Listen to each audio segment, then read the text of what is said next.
சிறுபஞ்சமூலத்தின் ஆசிரியர் காரியாசன். சிறுபஞ்சமூலம், காரியாசன், நூல்வெளி.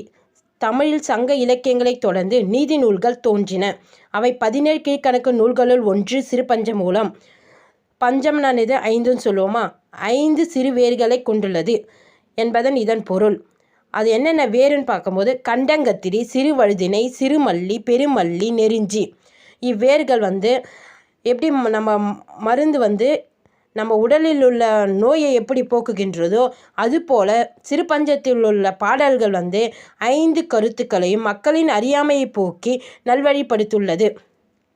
இப்பாடல்களின் நன்மை தருபவை, தீமை தருபவை, நகைப்புக்கு உரியவை என்னும் வகையில் வாழ்வியலுடைய உண்மைகளை எடுத்துரைக்கின்றது.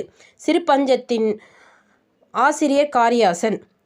மதுரை தமிழாசிரியர் மாக்கியாரின் மாணாக்கர். காரியாசன் என்பது இயற்பெயர். ஆசான் என்பது தொழிலின் அடிப்படையில் அமைந்த பெயர்.